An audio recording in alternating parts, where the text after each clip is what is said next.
And welcome to Climate Chat. I am your host, Dan Miller. And today we have author and Professor Dana Fisher on. It's going to be an extremely interesting discussion, and I assure you, very timely as well. Um, we're going to be talking about how to get climate action going.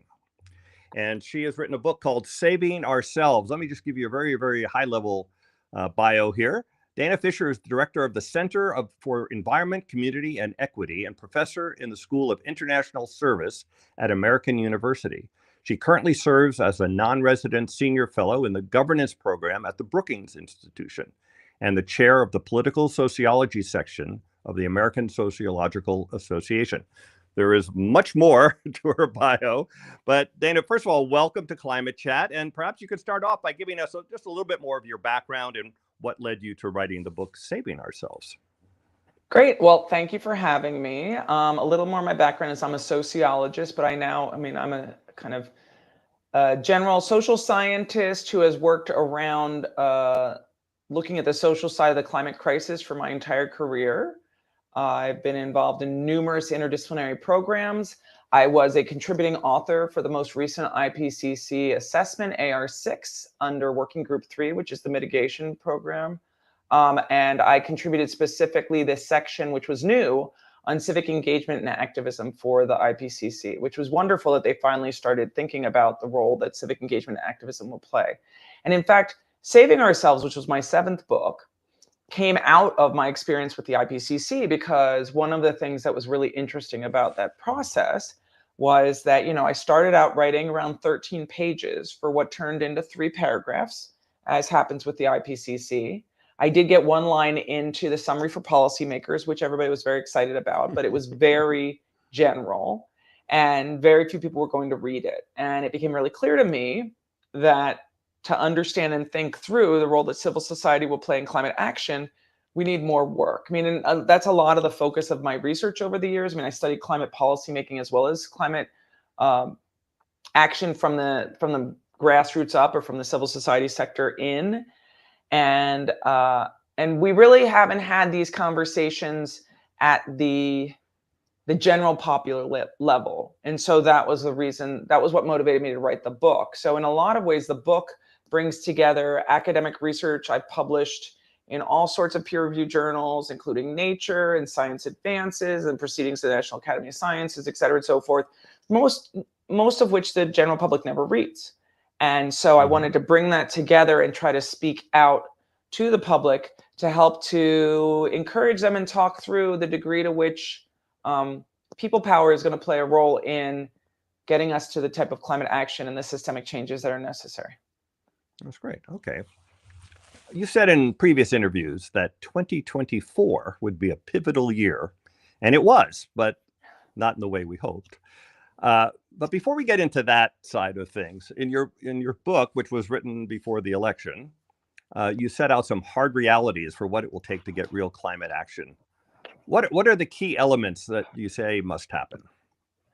Well, part of the process that I discuss and outline in the book is driven by all these years of having studied failed efforts to regulate climate change, right? So I started out my career with my first book, which was based on my dissertation. It was around international policymaking, specifically looking at the Kyoto Protocol. And since then, and that book was called National Governance in the Global Climate Change Regime. So I added a level of domestic policymaking to a lot of work that was being done at the international level. Since then, I've written numerous papers on failed climate efforts at the nation state level, particularly in the United States. The only time that I've written a paper about a successful policy is when I studied the Inflation Reduction Act, which passed during the Biden administration. And even then, while the Inflation Reduction Act did provide opportunities to expand U.S. reliance and technology, transfer technology for clean energy throughout the United States, although much of it is being blocked right now or pulled back by the Trump administration, it was still absolutely insufficient in terms of thinking about systemic changes. And at the same time that we were celebrating the Inflation Reduction Act, the United States became the #1 oil and natural gas exporter in the world. So So that's not systemic change at all.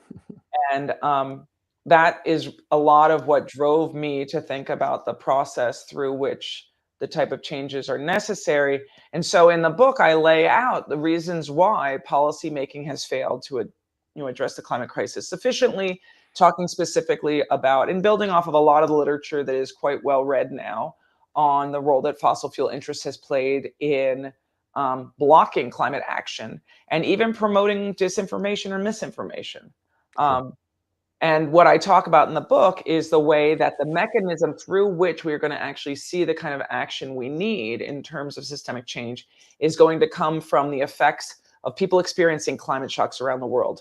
And climate shocks are defined as climate change exacerbated extreme events. And we're already seeing that. We're seeing that with Of course. wildfires, droughts, heat waves, floods, tornadoes, derechos, et cetera, and so forth. And that's coming, and the research shows, and this is the natural scientists whom, I worked with in the IPCC, but that's not my work. That's not my work.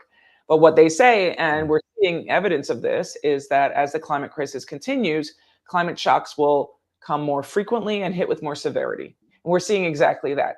And the social side of that is that there is some heartening evidence that will motivate people to push back against power and open what we call windows of opportunity. I was just on a National Academy panel last week speaking about some of my work, and we were discussing it. I mean, right now, there's still a lot more needed to understand the ways that people who experience climate shocks, how that does change their behaviors and their attitudes. But there has been some really heartening research that's come out from Florida and Texas where they show that it addresses some of the differences in terms of ideological perspectives, in terms of support for climate action. But we need a lot more research on that. So, okay, so you want to capitalize, what I have down here from your book is capitalize on climate shocks, build communities, and cultivate climate resilience. So maybe we'll cover all those a little bit. But yesterday, across the nation, I guess in the world too, there were hands-off rallies against the current administration here in the United States. What does that say about how we can build a climate movement? What does it say? I mean, so a little bit more background on me is that the book that I wrote prior to Saving Ourselves, which I have up here now, is called American Resistance. And that was actually documenting the resistance pushing back against the first Trump administration. And I documented what I called resistance in the streets and how it was translated into resistance in the districts with the blue wave of 2018. That was the midterm elections in 2018. So I basically went out to all the large-scale protest events that happened during the first Trump administration, collecting data on participants there, and there's a whole methodology for that. If anybody's interested, check out my website. I blog about it, and I published a bunch of work on that, even most recently in Scientific American a couple of weeks ago, based on the Stand Up for Science, which happened a couple of weeks ago.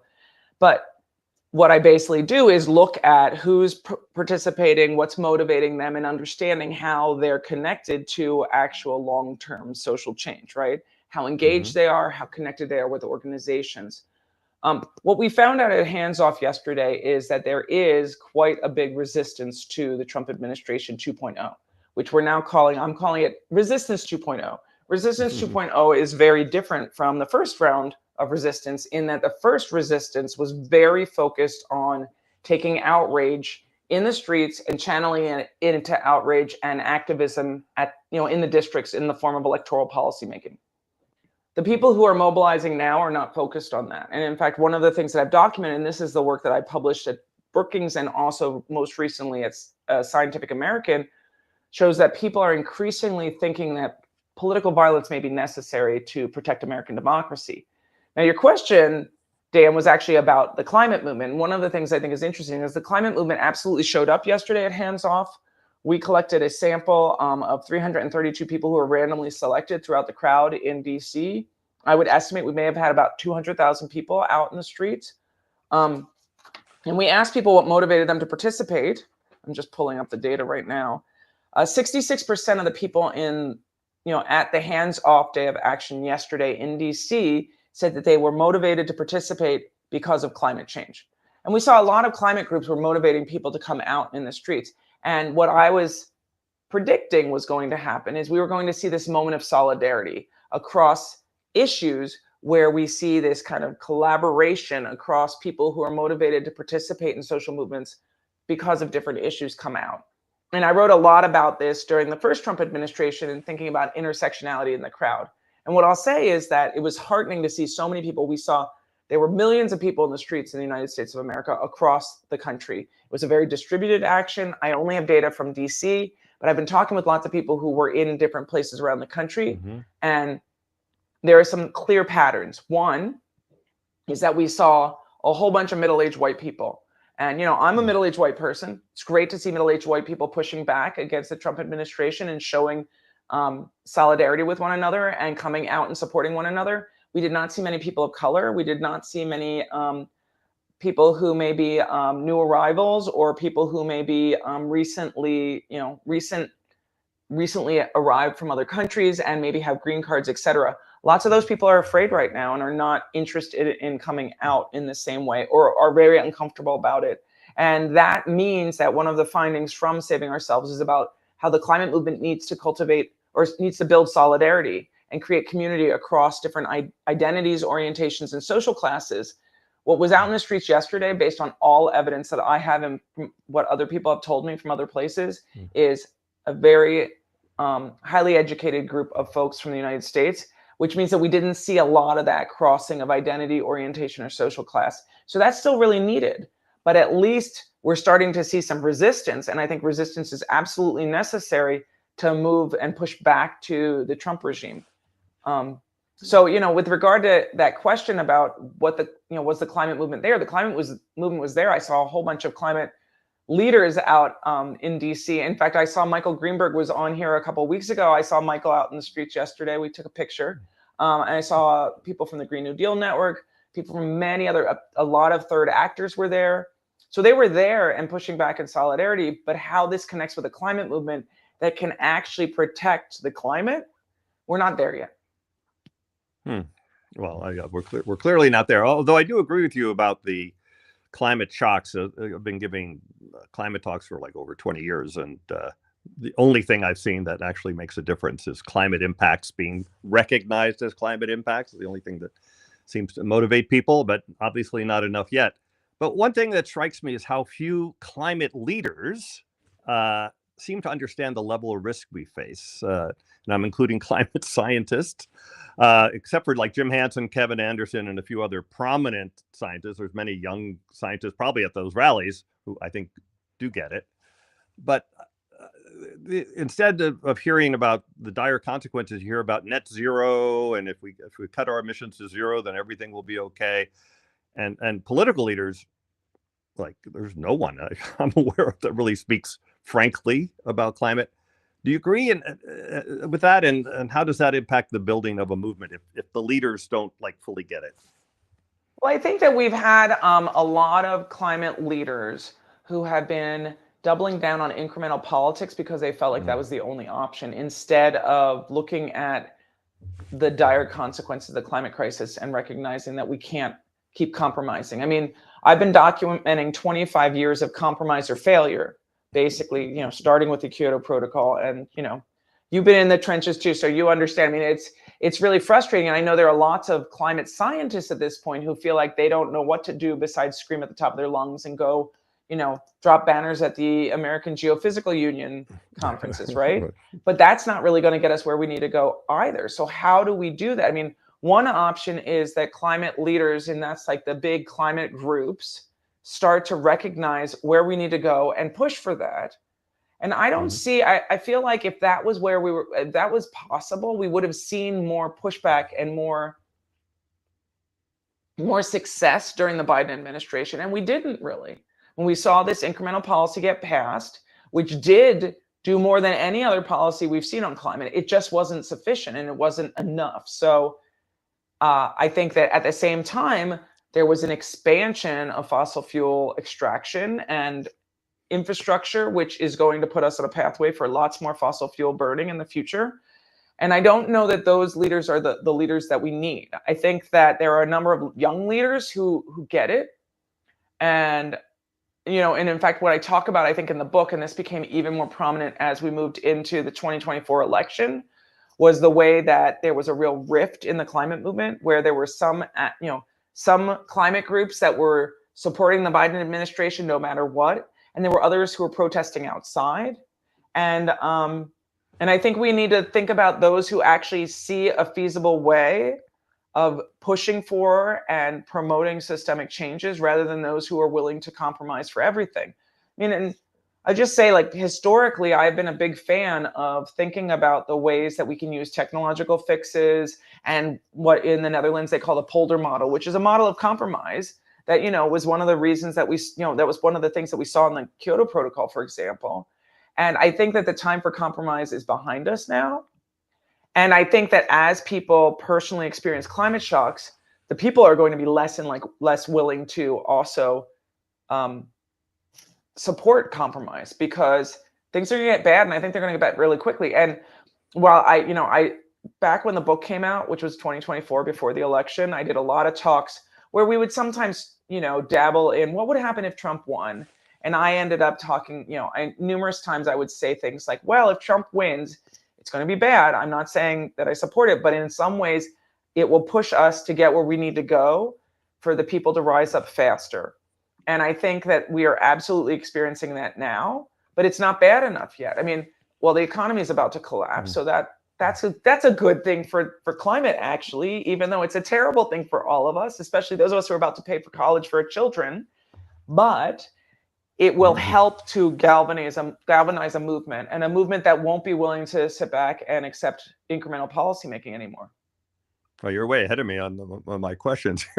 I'm sorry. No, that's great. No, it's great. Because I read recently that President Trump is secretly our most green president. Like, who could imagine, like, the most radical political leader who would come up with, of course, what we should do is collapse the economy to lower emissions. It's the only thing left we have to do.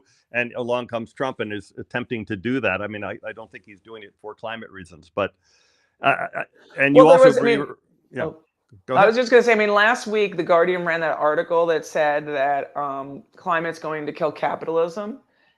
And a lot of people were talking about that. And it's interesting, because what I actually think is going to happen is, well, Trump is going to kill capitalism if he doesn't, if somebody doesn't stop him soon. And the collapse of capitalism will be good for the climate. But I don't think I don't think he's intending any of this. Oh, no, of course not. Yeah, I mean, I heard somebody today who said that they thought that his economic policies were designed by ChatGPT. I don't know. I mean, but I mean, that would be giving far more intelligence to it, I think, than it probably deserves.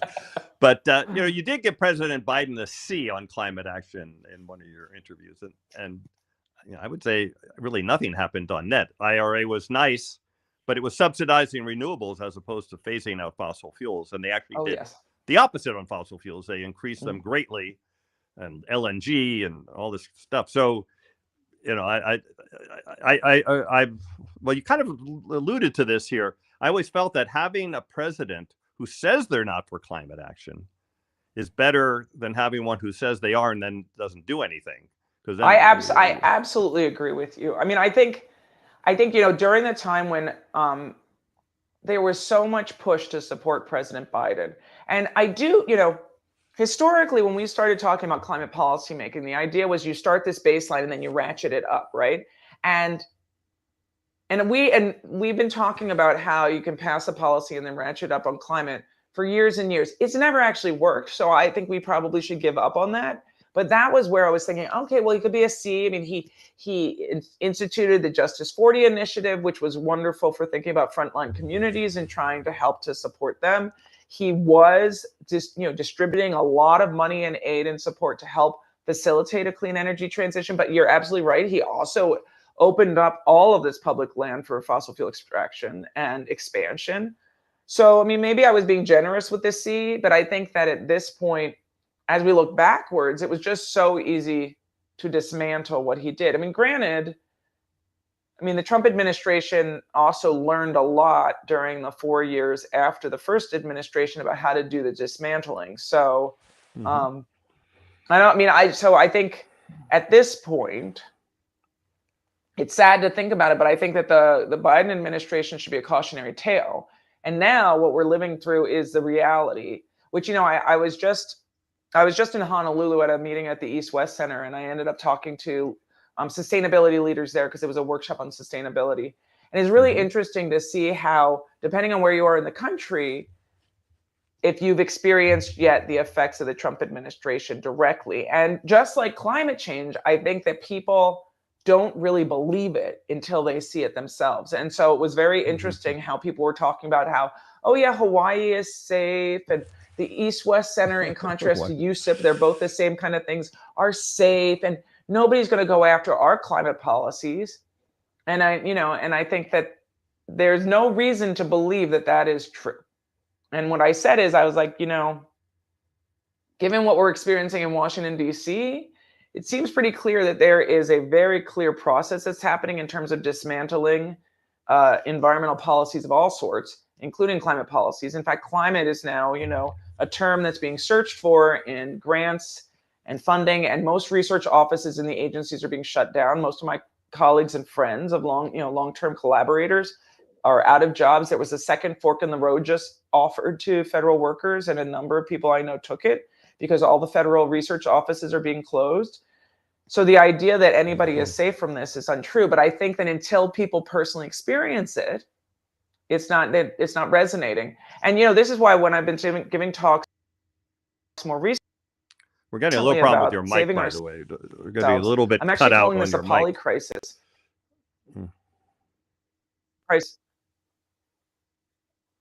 Whoop. Dana? Can you hear me now okay? Your mic is breaking up. Your mic was breaking up. Now I can hear you. Okay, yes, I'm sorry. I think it's actually my internet when I'm... Can you hear me? You can hear me now? And maybe if there's something else, Hello? there's something else running on the internet. Maybe you shut that down. Can you hear me? No? I can hear you fine. Can you hear me? Okay. Yes. As Dan knows, I poured an entire glass of water. Okay. Is it still cutting out? Good. A little bit, but most of it's coming through, so we can understand you. So let's keep going. Let's see. So we're talking about. I just switched mics. Okay, say something again. Let me see. I just switched mics. Better now? Well, you sound a little farther away. That's one problem. Can you get it closer to you, the mic? How try that. What's that? Say a few words. Better? Yeah, I think so. Yeah. Well, it's not breaking up yet, so that's good. So you mentioned you ran into Michael Greenberg, the founder of Climate Defiance, who we had on a few weeks ago. What are your thoughts on the idea of direct action, not in their case, nonviolent direct action, in helping to build support for climate action? Not just his group, but the groups like his. Yes. So can you hear me okay now? Yes. Good. Sounds good. Okay, good. I'm sorry about that. As you know, I poured an entire glass of water on my computer right before we started, so there may be some problems there. Okay. Yes. Anyway, but we're gonna go with what we got here. So I have long been, I'm a scholar of social movements. I've been studying both peaceful activism, legally permitted activism, or activism as we call it, like insider activism and outsider activism, for my whole career. And as we've seen, and I talk about in Saving Ourselves, the climate movement has built what we call, an emergent radical flank. Now, a radical flank is a component of a social movement that is frustrated with the lack of progress and decides to take more confrontational action to push back. And climate defiance is absolutely part of the radical flank of the climate movement. We also see the soup throwers, the paint smearers, the road blockers. They're all part of the radical flank. In the book, I disaggregate the radical flank, which has not been done really within the literature, to think about it as groups that are engaging in climate activism to shock. So that's the disruption that's aiming to shock. And that's definitely the crazy gluers, the paint smearers, the soup throwers. And then there's climate activism that is to disrupt, and I call them the disruptors. So we have the shockers and the disruptors there. And the idea is to try to understand which is more embedded in a broad scale movement. Now, climate defiance, they are shockers, but they are, they're doing a very good job of helping to draw attention and create issue salience, which is the point of the radical flank. The other thing that I talk about a lot in my work is I build off of previous research on radical flanks, which talks specifically about the way that a radical flank actually helps to draw more issue salience and attention to the issue and get support for more moderate factions of the movement. There have been some really great studies that have come out in the past 12 months, specifically showing how the radical flank of the climate movement has done just that, even though it's not particularly radical. I mean, as much as people may not like people throwing soup and hitting protective coatings of artwork, it doesn't destroy any property, right? And as annoying as it may be when Michael and his team show up at a speech to heckle somebody who's speaking and call them out on their support of fossil fuel expansion or investment in fossil fuels or connections to fossil fuel interests, it doesn't harm anybody. I mean, the only people who are being harmed by this actually are the activists. Sometimes experience repression or violence against them from people in the crowd, counter protesters historically. So, I mean, my personal observation from the research I've done is that the radical flank is very helpful to create more issue salience and draw more support for the issue. We are hoping to do some experiments. We've seen research that uses experiments in other countries that find that actually helps to expand the movement. We haven't done much of that here in the United States yet, but that work we hope will be coming soon. Well, you actually just mentioned a little bit about this. So you talk about the role of violence in building movements, but not violence from the group fighting for climate change action. Can you explain that? Yeah, so one thing that I think is really interesting and unique about the climate movement, at least so far, is that the climate movement is absolutely committed to peaceful nonviolence, nonviolent civil disobedience. And the activists involved in the climate movement broadly, and this is the United States, but also abroad, are deeply committed to peaceful nonviolence. So nobody is talking about blowing up a pipeline, even though that was a popular book, and even though there was a movie made about it. It was a fictional movie, by the way, not a movie made based on any reality, just came from the same ideas. But I have been really impressed by how peaceful the climate movement continues to be. But what I talk about in the book is the way that, just like the civil rights movement, I expect that where violence will come from is violence is likely, most likely to come from people being violent against nonviolent, peaceful activists, which is what we saw during the civil rights movement.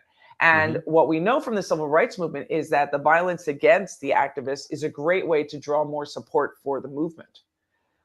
One thing, though, that I've been documenting in this work since people started marching and protesting Trump 2.0 is I started asking a question about political violence because I wanted to know if people's opinions about political violence would change.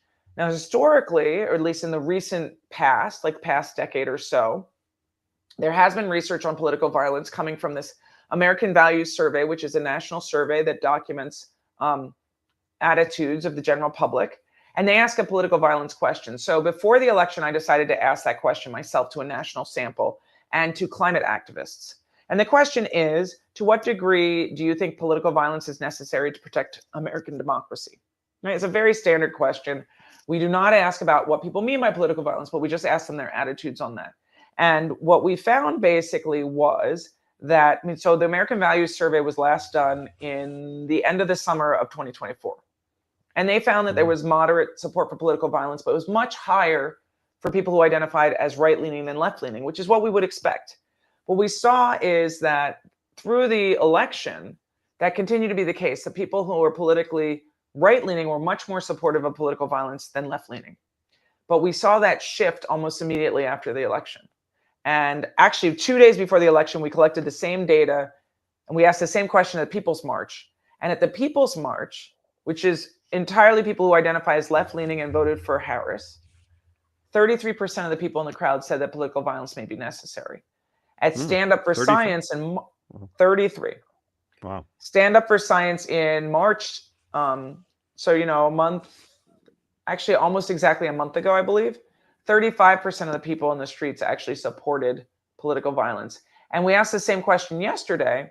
35% again said that political violence may be necessary to protect America.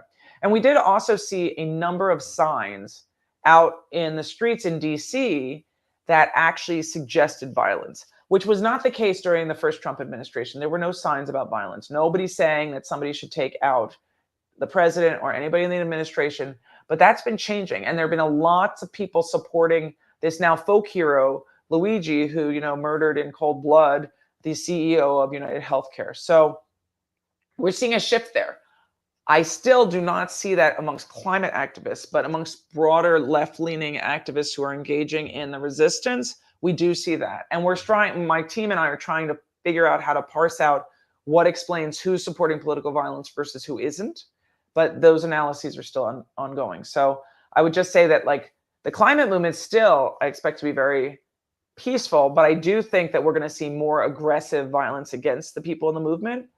I think also, though, that on the left, we're about to probably see more violence than we would have expected before. And part of that is because the folks who participated in January 6th have been pardoned. There don't seem to be repercussions for political violence the same way there were before. And there are a lot of people who are losing jobs, livelihoods, support for children, retirement, who are feeling like they have no other choice. And that kind of desperation is what tends to fuel violence, at least historically. So it wouldn't surprise me to see that happening. Okay. Once we build desire for climate action, we're going to need policies that really work. And so far, the policies are, let's subsidize renewables, which are not the same thing as phasing out fossil fuels. And you mentioned incrementalism. I mean, really, we haven't done anything yet on for real. In fact, we know because fossil fuels are at a record high. Fossil fuel emissions are at a record high, and temperatures are soaring because of other policies we put in place to protect health, shipping emissions, and things like that. So when we get to that point where we have will for real climate action, do you think we'll have will for real climate policies as well? Well, I think that the process is kind of multi-stepped, right? So first you build political will in terms of people's opinions being that we need to do something. And then the people get frustrated because they look and they see that their elected officials are not doing what they're supposed to be doing and not following through on what they care about. Even those elected officials who support climate action, many of them have taken fossil fuel money, and research shows that they then do not vote in support of the type of systemic changes that are needed because they're in the pockets of the fossil fuel interests. There are a number of examples of that. There was a great paper that came out about that a couple of years ago. So first we have opinion change, that to lead to behavior change, what we see is individuals taking personal action, like we have solar panels on my house, we compost, we're plant-based almost entirely in my house. I'm perfectly plant-based, but we do all those things, and then we see that's not enough either. And then we figure out how to get our elected officials to do what they need to do to stop the problem. And that's the hardest part. And that part is going to involve people who are in the political arena recognizing that they need to actually act. They need to do more than just incremental politics. They need to do more than just invest in renewable energy. They need to actually phase out fossil fuels and have a meaningful way of doing that. And that's going to involve probably a lot more political pressure than we're seeing right now. And that's one of the reasons that in some ways I think that having a Trump administration is heartening, because we see in the last Trump administration, we saw a coalition form across the left, and we're seeing that form now. It's not as strong as it was last time around yet, but I think as things continue to worsen, that will grow stronger, and you need that kind of solidarity to push back against power. But it's not going to be a pleasant, they're going to just be like one day, we should phase out fossil fuels. Let's do it. Because if that was the case, that would have happened years ago. Fossil fuel interests are like grabbing on to our natural resources with their cold dead hands, and it will be that we'll have to pry away that power. And that is going to involve aggressive pressure from the public, because it's not going to come from business interests, and it's certainly not going to come from our elected officials automatically. So the main forms of climate action are emissions reduction. It wasn't the main one, actually. And that takes many decades before you even notice it happen. So I guess there's a question in there about how will that affect, even climate action when you realize that what you're fighting for, you won't even notice. But one that you would notice is solar geoengineering, but there seems to be a movement building against that within the climate community. So, and by the way, people would be disappointed on Climate Chat if I didn't ask a question about geoengineering. What's your thoughts on that? And how do you think it fits into the building of a climate movement? Well, let's see. Geoengineering is particularly unpopular, as you say. I mean, just like nuclear power is also quite unpopular. And if the question is about my opinion about how that will contribute to a movement, it will not unify a movement, it will split the movement. Which is not to say that it might not be necessary technologically, but in terms of how we unify and build a movement that pushes back against power to get where we need to go, I think what needs to happen is there needs to be a real sustained mass mobilization. Like the number of people we saw in the streets yesterday, which is being estimated as somewhere between 2 and 3 million people across the United States. Really? Wow. Yep. That's the estimate right now. I mean, we'll see the Crowd Counting Consortium is a great resource for that as they start to figure that out, and they will. But it's not just a day out in the streets on a Saturday, it's consistent pressure, which requires being embedded and working with organizations to actually have a plan for maintaining engagement. Because if a political official feels pressure on one day, that's very different from being lobbied constantly to be able to open up more public lands to drilling, right? And that's the asymmetry that we see right now in our, in the decision-making world. So it needs to be this same level of pressure, people feeling that they're going to lose their jobs if they don't. But I mean, I think that at this point, it's absolutely true. It's true to me. It's true to my colleagues who work in the IPCC that we need to adapt and be prepared for climate shocks that are coming. Because as you're right, even if we were to stop burning fossil fuels tomorrow, the climate would still change some until that transition happens, until all of the, everything stabilizes in the atmosphere. And as a result, we need to be prepared for what's coming. And that involves preparing our communities so that we can support one another. And as I said in the book, cultivate resilience as these climate shocks come.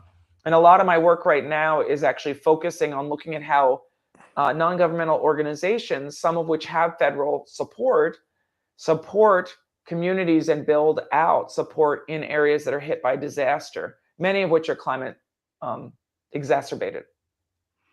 And the Trump administration trying to dismantle that as well. Well, that may be coming. I mean, but our job is to persist as long as we can because, I mean, I know FEMA is on the cutting board. I work with AmeriCorps, which is also on the chopping block. So it's possible that none of that will continue. But whether or not it continues and whether or not they're counting and preparing and predicting storms are coming. Oh, yeah. Fires are coming, droughts are coming, and people need to be prepared. And so we'll have to figure out how to support. And what I do is try to evaluate what works and what doesn't for building, not just climate resilience, but also social resilience, because a lot of this is about how you help your friends and neighbors when disaster hits. Yeah. Now, I think it's in your book or one of your interviews, you talk about 3.5%. That when you have 3.5% of the population fighting, and I think the word is fighting for a cause, not just like agreeing with a cause, you actually get change. Is that number correct? Does that apply to the United States? So I talk about, so the 3.5% is a number that was coined by Erica Chenoweth and colleagues. And it was actually based on analysis of mass mobilizations, that's peaceful, nonviolent mobilizations in autocratic societies. It's never been tested or analyzed in developed or industrialized nations, and particularly not in democratic nation states. So when I have spoken about it, I say that I do not believe that we should be leaning into a number that has never been tested or peer-reviewed within the democratic world. So I don't think that that's a good measure at all. I think that what we should do instead is recognize that we need to see enough people engaged that it disrupts the business as usual. And I think you can get there with less than 3.5% of the population. I mean, I think I wrote at some point in Time magazine about how, 3.5% of the American population is over 12 million people. Right. We don't need that many people to be pushing back for climate action for it to matter. But what we do need is we need people to be engaged in a sustained push for climate action.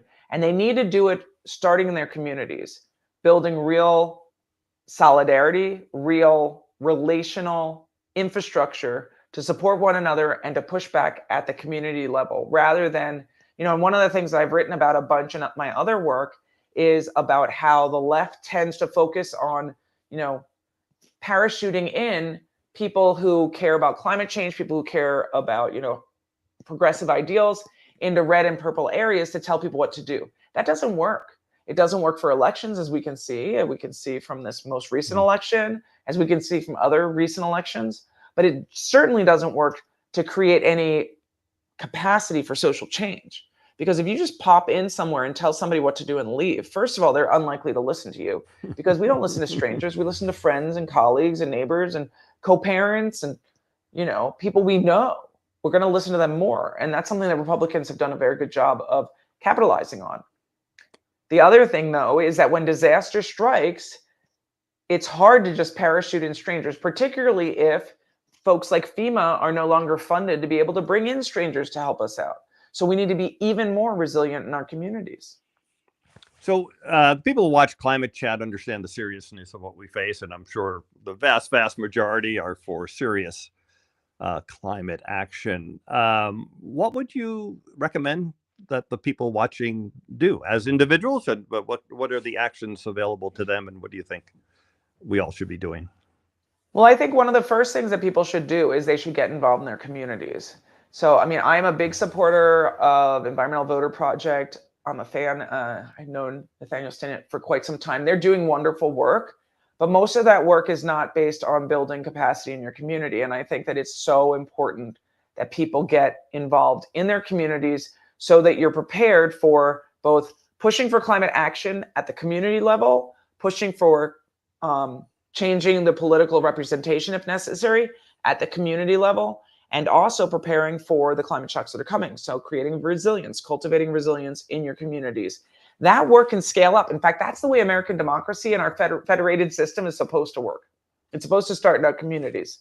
It's not supposed to be this non-connected mass of people who care about climate who are bouncing in and popping into communities and telling people what to do. It's supposed to be embedded in our communities, and that's the way we can make change. We certainly can make change that way better when we have, an administration that doesn't want to do anything on climate, if we work on the representation and the work that's happening locally. So I would say that, obviously, everybody should do anything that you're willing and can do personally to reduce your carbon consumption and to teach your children, teach your friends and neighbors about the climate crisis, about what's coming and how to be prepared for it and what we can all do. We should all be doing that, but we know that systemic change is necessary, and we can achieve a systemic change in our communities much more easily than we can at the national level. And so that's where you can actually see successes now. And I think that it's really important to have successes along the way. Will it stop the climate crisis? No, but it will help your community and it will make your community more resilient. And there are a lot of programs that you can support that are good for the climate, but also good for the environment more broadly. Like in my neighborhood, in my community, we're working on transitioning to electric school buses, right? Electric school buses are wonderful. They create less noise pollution. They create less particulate matter in the air that will make asthma rates go down for everybody, right? And as an asthmatic, I am a very big believer in that. Also, carbon emissions will go down substantially, right? So everybody can do things like that in their communities that can help and also build the ability to know your friends and neighbors and know who's around you and think about how you can work together when and if you need to. So play us out a scenario over the next 10 years where climate action begins to happen. Like what do you see the scenario being that might work this time? It hasn't worked the last 40 years, but it's maybe starting out because we are going to see more climate shocks. What do you see possibly happening? And I'm not saying, give us your prediction, but just how do you see it if it worked out positively? How would that play out? This is the strange thing, given where we are at the moment, is that I do not see. So when I look to the next, I'm going to look just to the next 3.5 years. And given the data that I've been collecting and given the sentiments that I've been reading about on social media and elsewhere, there is no scenario in which I do not see that there is going to be quite a bit of political violence in our country. especially as the Trump administration continues to dismantle the federal government and takes away people's benefits that people rely on for their livelihoods. They'll take away jobs, take away benefits, take away healthcare, take away, school lunches, take away Social Security, take away Medicare, Medicaid. So that will lead to desperation. It's going to lead to political violence. And it actually is going to help the climate movement. I realize that that is not a pleasant message and one people do not want to hear, but I also think that everybody needs to be prepared for what's coming. So now you take the situation that is happening quite quickly. I mean, we are only in the beginning of the third month of the Trump administration, right? Mm-hmm. Even though it seems like it's been a lifetime. And already so many people have lost jobs. The economy is in free fall, perhaps. At least it certainly seems like it if I look at my IRA, which I'm trying not to look at. So in this world, the climate movement has a role to play and has a role to play in supporting people as they feel desperation, because climate shocks are then going to hit on top of that. And by the time we're turning towards summer. Summer is wildfire season. Summer is drought season, extreme heat season. We know the climate crisis is wearing on. We also then know that the hurricane season will be starting up. And all of those things will lead to lots of climate shocks where there will not be a federal government that can provide the support it's been doing so far. So all of that, I expect, will lead to violence and also desperation in the streets. And when that happens, I expect that we will see people pushing back quite substantially to elected officials. I don't see how this is going to play out. I think that there are many options where, people are going to fight for our democracy because our democracy is in peril. And what comes out of the other side within 3.5 years, I don't see America looking the way it looks today. And I don't know what that means yet. So I would be hard pressed. I'm a social scientist, so I don't usually make predictions like this, but I think that there are going to be big changes.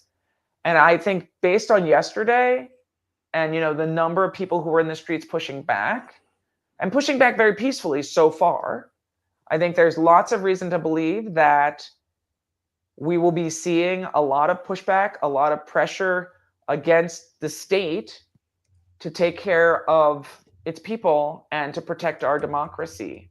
And if that doesn't happen, it could be very, very dangerous for America and for the world, quite frankly. So I can't tell you what's going to happen in the next 10 years. I can tell you that we are going to see a lot more activism. Yesterday was just the beginning. Okay. Well, I have a million more questions, but I also want to open it up. So we're going to bring on Stacy, your co-mod, and she has her own questions and probably some from the audience as well. Welcome, Stacy.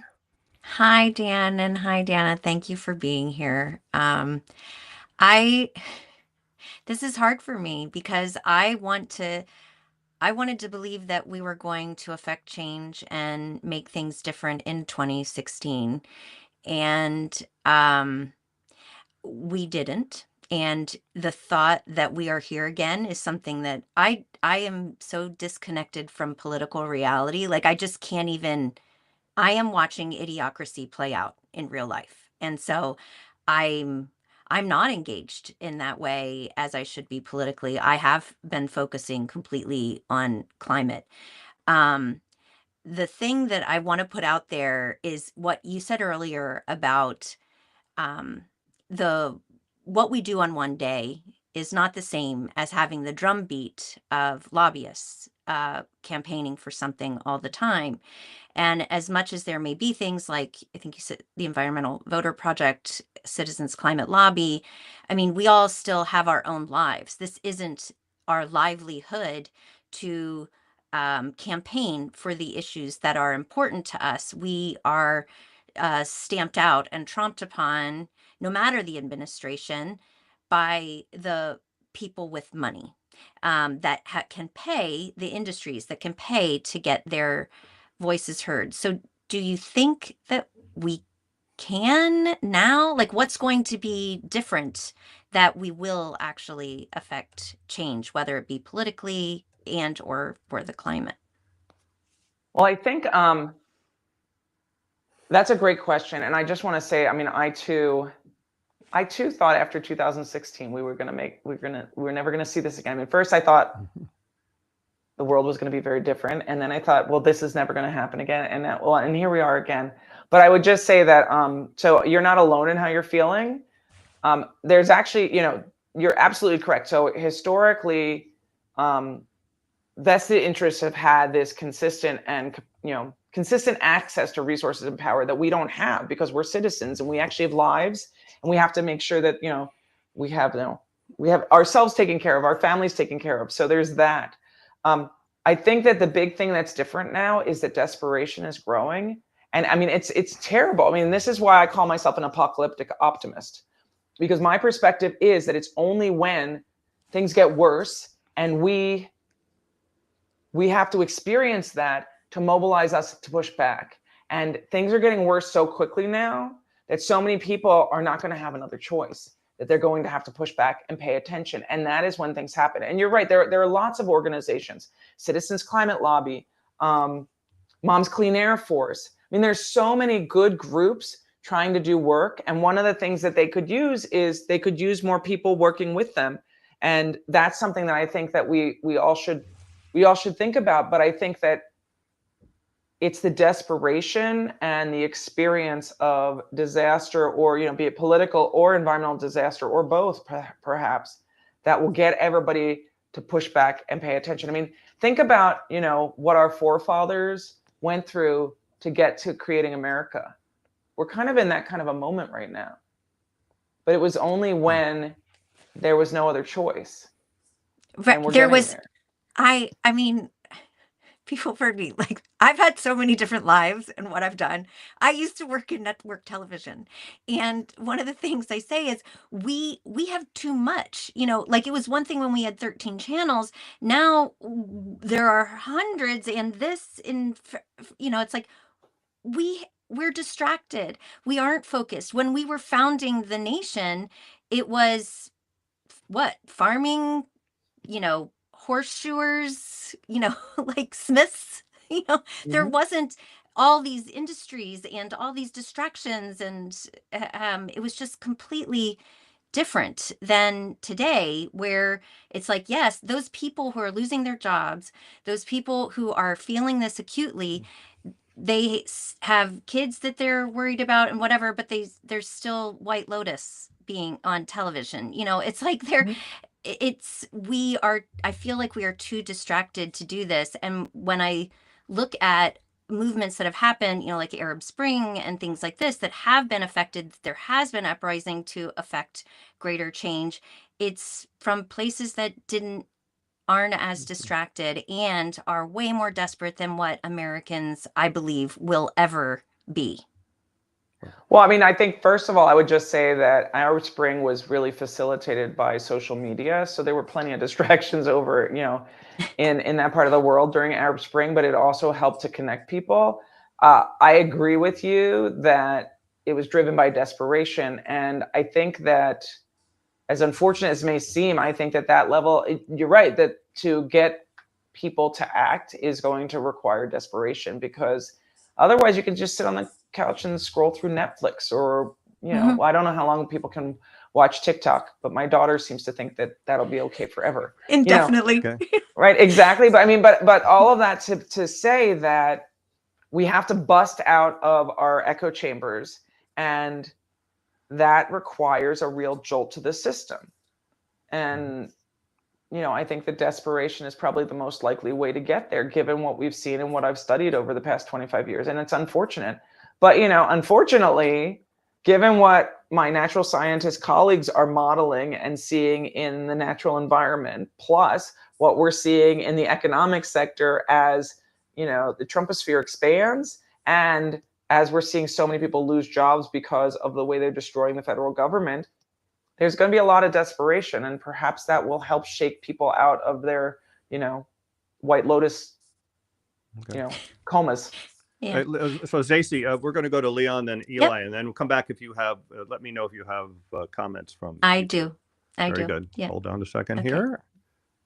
And there we go. Welcome, Leon. Leon's our co-host here on Climate Chat. Leon, what question do you have for Dana? Hi, Dana. Good to hear from you. It's quite insightful.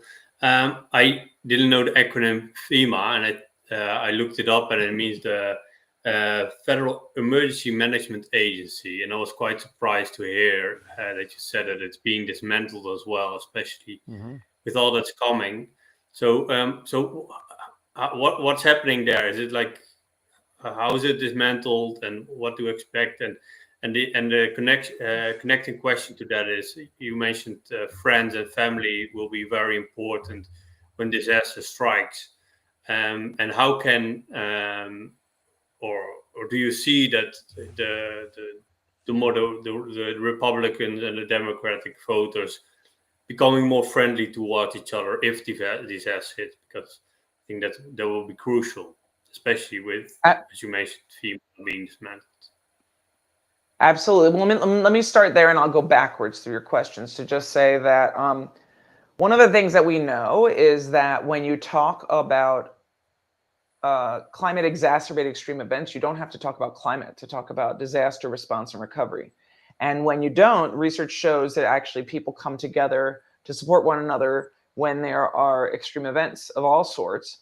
And we don't have to talk about climate change, although it does. But we do also know that after people experience it, while there has been an influx of misinformation and people are just starting to talk about this, and this was the focus of this National Academy event that I was involved in last week. So there's going to be a lot more science coming out on that soon, I hope. But what we do know is that people tend to be more supportive and more acknowledging of climate science after they have personally experienced this. And they do tend to bond together in ways that goes beyond ideology because they need to, right? Because it's a disaster. So there is some evidence of that. We need to see more of it. And we certainly need to see how to address misinformation, because we know in certain places, like after the LA wildfires in January, after the hurricanes that happened in North Carolina, there was actually a lot of misinformation about what caused the disaster, and then blaming it on different folks so that people didn't recognize that the climate was climate change was one of the things that was driving the extreme event to be so bad. So we need to do more. That all being said, FEMA, which is a Federal Emergency Management Agency, sorry I didn't say the acronym out loud, but we know that the Trump administration has taken aim on weather modeling, weather assessment. The National Oceanic and Atmospheric Administration, a whole bunch of the weather observatories are slated to be closed, including Mauna Loa now. I saw that last week. At the same time, the Federal Emergency Management Agency is being pressured to lay off more than half of all the people working there. And there is a question about the degree to which they will even exist within a year. Whoa. And they are the folks who are mobilized. I mean, a lot of what FEMA does is they mobilize across agencies through the disaster recovery or the disaster response unit to bring people from all the agencies to go out and help and support. Now, all of the agencies are being downsized extensively, where my understanding is that the administration aims to cut all agency workers in half. That's across the board. Although I do know that science and research offices are being shut down completely, at least in the agencies where I do work. But so imagine we just cut half of the folks who are available when there's a hurricane, when there's a wildfire, when there's a tornado, when there's whatever extreme event. They're not available then. And it's unclear if there will be resources to go into the states like there have been historically. So it's going to be a real disaster. Sorry, Leon, go ahead. And if I understand you correctly, or if I understand what was being said correctly over the past month, that we will also be less able to see these disasters coming on the longer term, but also on the short term, if the right satellites are not orbiting the planet, or the right scientists are not there to analyze the data. I can imagine that we won't see these hurricanes coming as soon as before. Yeah, I mean, my understanding from last week, there was some discussion about how the National Weather Service was shutting down and had laid off a number of people. So all of the different teams that exist to support monitoring weather and predicting, and then helping to mobilize people to be prepared. Most of those are being shut down, so people won't be prepared. And my understanding is some of the argument for that is if people don't know that it's coming, then they won't blame climate change as much, which I don't think is really true. I think what's going to happen instead is just a lot of people are going to lose their lives and their livelihoods. And insurance companies are up in arms about it because insurance companies can't afford to cover the people who have already lost property. So it's, it's just a big mess. And that all, I think, will mean a lot more people are going to experience disaster a lot faster. Because if you just think about the ways that prediction has helped to reduce the number of people who are in the line of these extreme events, right? If you don't even know that you need to, evacuate because nobody's telling you it's coming because they haven't been able to model it. It's terrifying. So thank you. Leon and Eli. Welcome. Eli is another one of our co-mods. What's your question for Dana? Hi, thanks. So I'd like to ask your assessment of the understanding, among the climate movement, such as it may be, of about three things. The first, that you mentioned the fact of that net zero at this point is insufficient to avert the disaster that's facing us, right? But secondly, understanding that things like geoengineering and carbon removal can be solutions that avert what would otherwise correctly be described as doom, climate doom, right? So we have we have an alternative to doom that, even though people want to dismiss it as experimental, is better than the failed experiment, right? And then the third thing I would like to know your assessment of understanding of, and my apologies to everybody outside the U.S. This is U.S. focused, is that understanding that for the Trump administration, chaos is the objective, that they want to force a constitutional crisis and a constitutional convention, which, at least in my estimation, the left, progressives, blue states are not ready for, but they are. But the Republicans are. Okay, go ahead. Great. I mean, let me just start by saying, I'm a social scientist who studies the climate movement. I study activism, politics, and democracy. So I can't speak to kind of broad questions about what the climate movement does or doesn't do. I mean, the climate movement's not a monolith. So I'm not sure how to answer that question, because I don't speak for the environmental movement or the climate movement. I do research on them. And there are folks in the climate movement who believe that net zero is possible and are leaning into that, particularly those that come from more of a technocratic perspective. And then there are lots of those who think it's, a load of rubbish. So that's how I would answer that, because, I'm not in the movement. I study the movement, and that hasn't been something that I've been focused on particularly. With regard to geoengineering, carbon capture and removal, carbon storage, I would just say, I do a lot of work with scholars who actually do the evaluations of those technologies. And I would caution anybody to lean too far into expecting that those technologies are going to solve the climate crisis, because they have not been proven at scale. So anybody who is working in them, sure, we should absolutely be using any tool we can in the arsenal to protect against the climate crisis, but we should not be putting all of our eggs in baskets that aren't proven. Just like back when when Senator Byrd used to talk about trying to use clean coal, right, which never actually was proven. That's where we are with those technologies. So so with regard to the climate movement, I don't speak for the climate movement. I speak as a scientist who's worked on the IPCC and does a lot of interdisciplinary work with climate scientists. So that would be my response to those. I'm sorry, I can't speak more about that. The last question about what the Trump administration does or doesn't want. I think that there is a lot of evidence that if we look at Project 2025, which absolutely was a blueprint, even though, of course, candidate Trump claimed that he had no connection with it, there is certainly a whole bunch of chaos that is the intention. There's also no question that The goal is to disappear most of the federal government. And I know this from my colleagues who work in multiple branches or have worked in multiple branches of agencies that are being dismantled quite quickly. The goal, my understanding is the goal is this year to cut the federal workforce by 50% and then to do the same thing every year for the next 4 years and beyond until there is very little left. And to privatize as much as possible and give resources to particular people who have lots of resources already so that they can control more of everything that we have.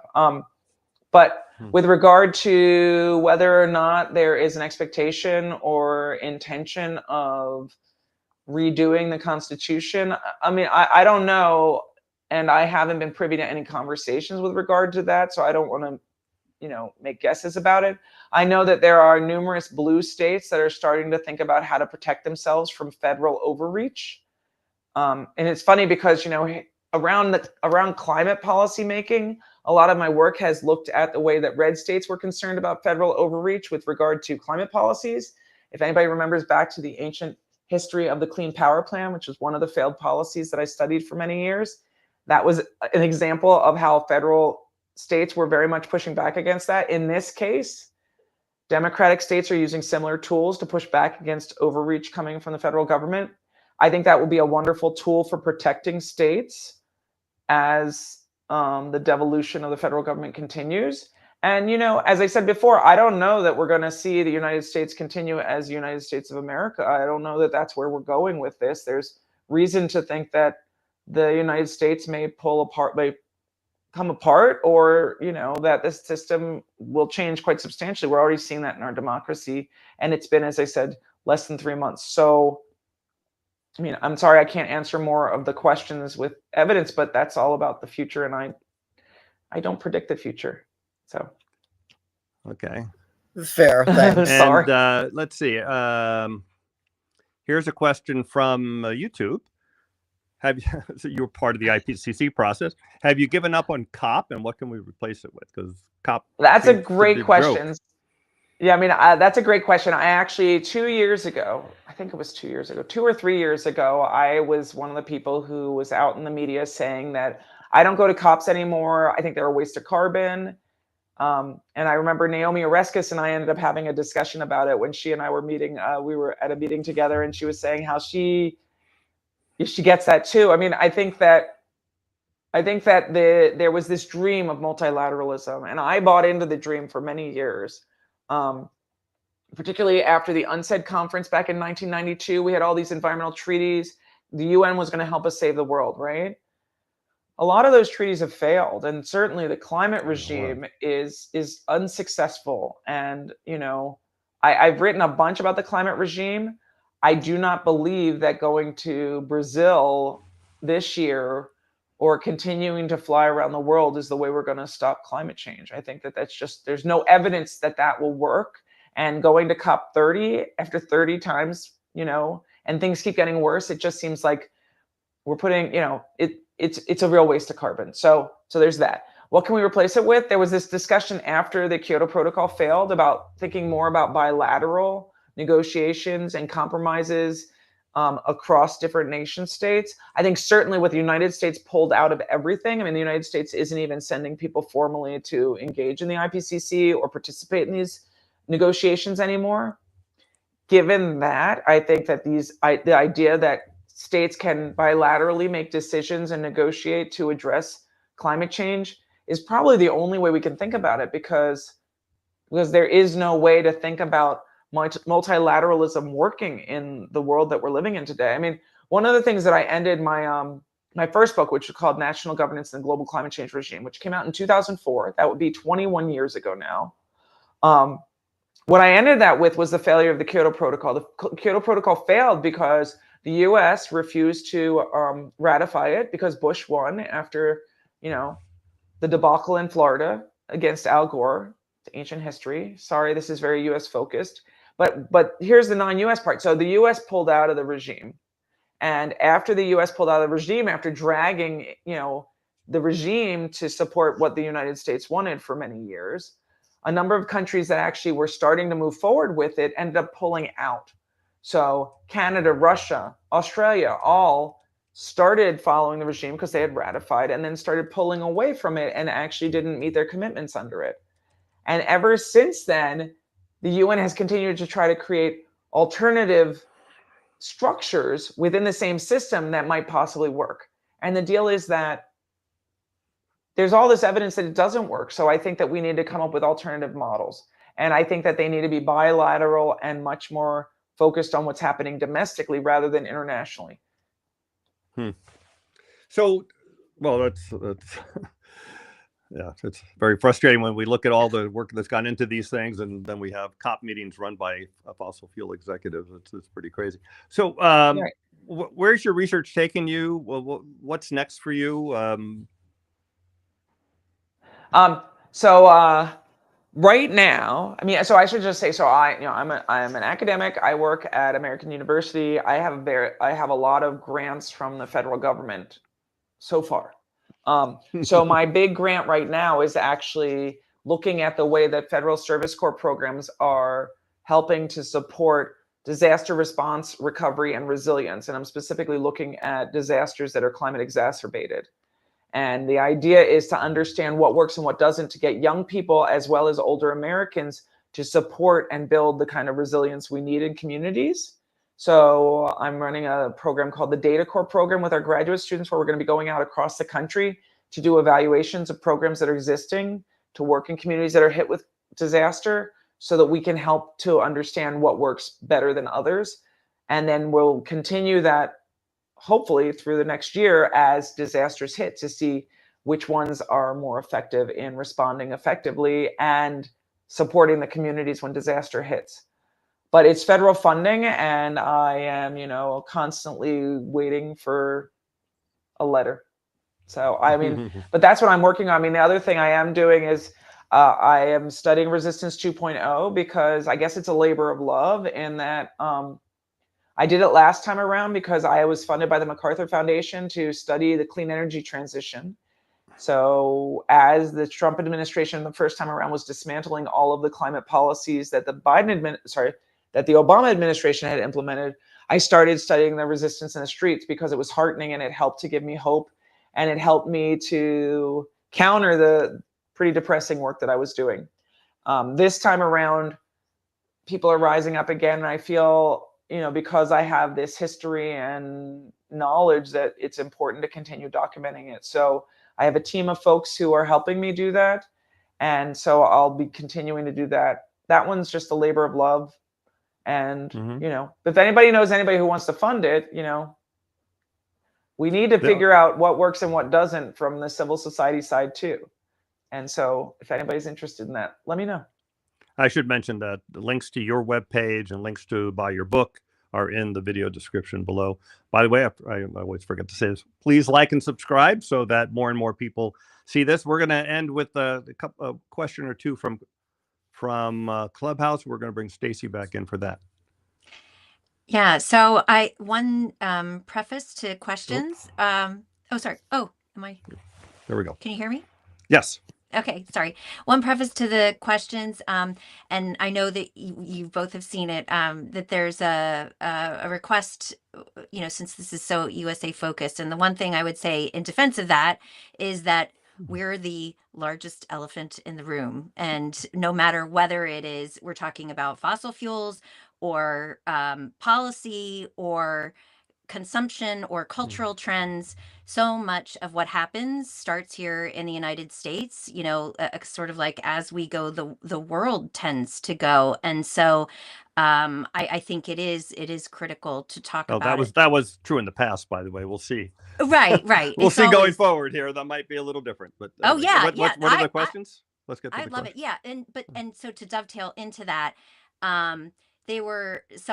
Michael asked, in countries where we can't protest, how would you recommend they approach that?